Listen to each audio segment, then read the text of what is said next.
What's up, everyone? It's DJ Miles and myself, Infinity Joan. We're here to review the latest film from Studio Promare. Stay tuned. バーニングレスキュー出動要請。俺の火消し魂に火がつくぜ。This movie came out in Japan back in May, and now the US is getting a short theatrical run. So let's just kind of talk initial thoughts immediately, and then we can kind of break it down from there. All right. The style, cotton candy visuals, wow, I absolutely loved it. I thought the score was definitely a highlight. I thought this was a very strong movie, and I enjoyed it thoroughly. This is coming from the same creative team with director Hiroki Imaishi. And his previous works, besides just Gurren Lagann, he also did Kill la Kill and also a short film called Dead Leaves. Compared to his other stuff, this is kind of the most straightforward, but the big thing that you could really tell is that it's his work is just the non-stop bombastic action and the crazy visuals, as well as even like not just the visuals but the camera work or like the fluid fight scenes and just over the topness that comes with it. This is one of those films that it does feel like a roller coaster. I mean, especially how the movie started. It was hard to see the action, especially in that first scene. So I'm just like, oh, this is cool. I wish I can actually see the director's vision here. Because a lot of these colors look so complementary to one another, it is actually hard to differentiate at times. Yeah, I mean, this is kind of a staple. It's that there tends to be a lot of chaoticness in their fight scene. This feels a little bit more straightforward as a plot line because all of his other works seem to go in much more wild direction, but the key thing here is the like elements of their action and sequencing of events. Absolutely. So let's just kind of go ahead and talk about the plot right here for people who don't know. So our main protagonist, Gallo, is a part of this special fire squad organization called, the Burning Rescue, and it is up to them and the government's, the Freeze Force, to take down the Mad Burnish, who is a set of these people who are pretty much like, I was going to say Infernos, like in Fire Squad, or Fire Force. Yeah, like this kind of feels like it's that same situation back when there was Deep Impact versus Armageddon, or Olympus Has Fallen, and whatever that other like Siege to the White House film was. They both have a similar like concept, but taken in different directions. Because in Promare, the idea is that just one day people developed pyrokinetic abilities, and it was regarded as a mutation, but then these people banded together and they felt like they are that they should be recognized as a group, and so they even show there's a quick info dump in the very beginning where they all banded together.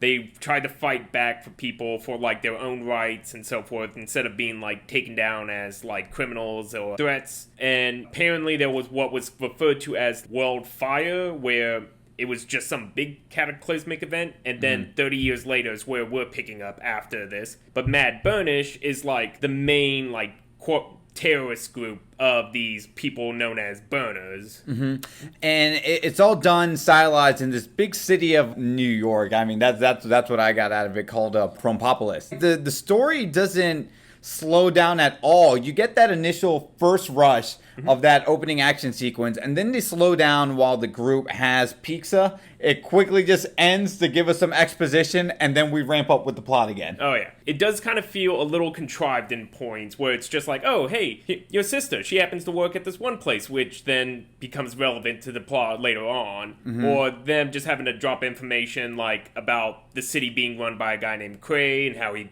got rich off of all these inventions, and that it's all this like firefighting technology, but that's like all done within like a 5-minute span as they're eating pizza. Yeah, and the story is actually a bit pretty predictable, right? Where you're like, oh, here's the good guy, and here's my role model, and hopefully he's not the ultimate real evil, and the guy who I thought was the person I had to defeat actually might be one of my best friends yet, right? Yeah. So because I guess we forgot to cover that, but like Mad Burnish is led by the other main protagonist of this film, which is a guy named Leo. He's basically saying like, yes, we set fire to things, but we don't kill people, and like we have a reason for what we're doing, but you all won't listen to us or understand us to begin with. And so that's where it's this conflict with Gallo and Leo, who also of course have total opposite personalities. Gallo is I'm gonna rush in and fight this fire on my own. And Leo's, think about what you're doing. Because he is the leader of the Mad Burnish, you know, there's a group of people who have to rely on him, so he can't be as dumb. Versus Gallo, who I would say fits the mold of a typical shonen protagonist pretty well, right?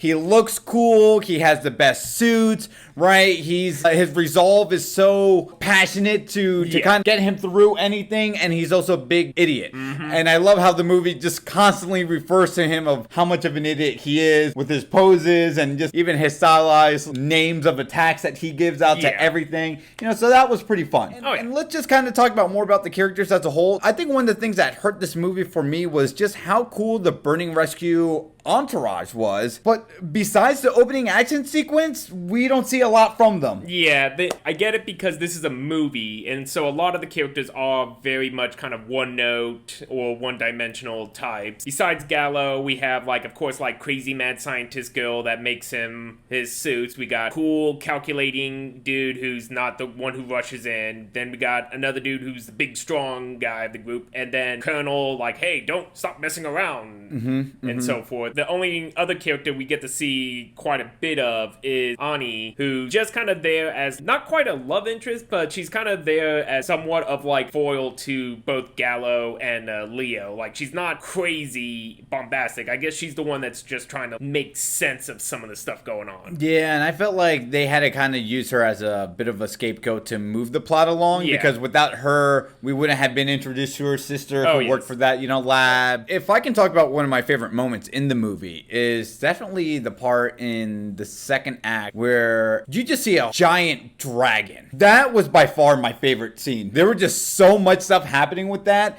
and again, I cannot compliment the visuals enough. It looked absolutely jaw-dropping. The colors just really pop out in that whole scene, and then you hear the score heightened up during it while it's being played out, and I thought it was absolutely fantastic. So that was just one of my favorite moments. What was some of your favorite moments in the movie? Leading into like the third act of it. We'll get more into that when it's spoiler discussions. But if you've seen Gurren Lagann, you know what to expect. The music was also really good, which was the same person who also did the music for Kill la Kill. There is a song in there that a lot of people like to use as like, hey, you can apply this song to like any sequence in a fight and it just makes it that much more intense. If I had to rate it, I'm gonna give it a solid 7.5 to an 8. I'm definitely leaning more on a 7.5 for sure. I love how it looked. That was also the biggest double-edged sword for me because I couldn't see what was happening. I thought there were so many great characters in this that I wish they would be more fleshed out, but I understand because it was a movie that can't happen, so that's why I can't be too nitpicky with that. However, by the time I was done watching this, I just wanted to know, why couldn't this become like a 12 episode series? Because I would have loved to have seen that. Yeah, this film is very kind of paper thin, but it's not so thin that they decide to disregard a story entirely. This is kind of in that same field of the Fast and the Furious versus something like a Michael Bay Transformers, where there is a story, it may not be the best story, and it has characters, they may not be the most fleshed out, well done characters, but they're just there enough to get you to care about what's going on, and then a lot of action to just make it more of this wild ride. Wow, you kind of nailed it, right? Fast and Furious is a good example. Yep. Characters that we come to know and love, although we don't know that much, or they have their typical roles that they're in. Yeah. And then everything is fleshed out with action, and then we get our one or two main protagonists. Yeah. Comparing it to some of the other series, which it's kind of hard because Gurren Lagann and Kill la Kill were both like a full-length TV series. I guess the closest I could compare to is with Dead Leaves, because that was also just a one-shot movie. I would say it also ranks as like a 8 out of 10. Okay. Like, it's a lot of fun to watch. I would not recommend it though if this is your first time experiencing this director's work. I would say go watch Gurren Lagann or Kill la Kill so you can kind of get a feeling of this person's work. Those TV series though just have the gift of being stretched out a little bit more so you can actually breathe a bit. Okay, so let's go ahead and talk about the spoiler discussion, because I know this is going to be the first things on everyone's mind. So that kissing scene. Did you have a problem with it? Because I didn't. I thought they were just making fun of like the shonen tropes of the power of friendship, or this is what I got to do to save the day. So they just did something so meta. Oh man, I forgot to bring that up. This movie's so goddamn meta. Yeah. I absolutely loved it. And I'm jumping around here, but there's a point even when they brought the giant mecha suit, they're like, Deus Ex Machina, that's what we're calling it, right? But let me hear your thoughts first on that kissing scene, and then we can talk about Deus Ex Machina. I had no problem with that. It was odd because there were two people next to me who did seem to have a problem with it, and they were like, oh no, don't do that. And I'm like, come on guys, it's 2019, get over your shit. The thing I appreciate more as a joke was that, hey, you just made me cause a fire. I'm a firefighter, that's not right. And it's like, okay, that's a good way to turn that expectation. So let's go ahead and talk about Deus Ex Machina. I feel like because it called itself out, I don't have a problem with it, but I can see how that might bother some people. No, I feel like it was very much intentional calling it, because it's always the thing that happens in any series of like, oh, hey, here's this MacGuffin that we're going to give you that's going to give you the power to fight the enemy forces. But I feel like at least there was the comical bit of like, hey, this thing is going to harness both like Leo's burner powers and then Gallo's ingenuity of fighting, and it's gonna be like the best of both worlds for it. When they first initially start, Gallo's not into it because he's like, oh, it's so lame looking. I mean, my costume that I use for when I'm fighting stuff is so much better. And that's when Leo's like, really? That's your hang up? Okay, fine. And he just uses his burner powers to encase it in another suit of armor, thus making it not Deus Ex Machina anymore, but the Leo Gallo. But at least with this one, they kept it still within a smaller scale. Like, it was just gonna be the Leo Gallo versus Craze's giant, like, terraforming robot. That's, of course, also when we get the reveal shortly after that Cray, who, of course, we know was gonna be the bad guy all along. He was a little too goody-goody at the very beginning. Yep. And then comes like, oh, hey, actually, I did all this horrible stuff. I never rescued you. I never did this stuff. I just happened to make everything a little bit convenient for myself, which, you know, writing-wise, everything just seemed to be kind of convenient.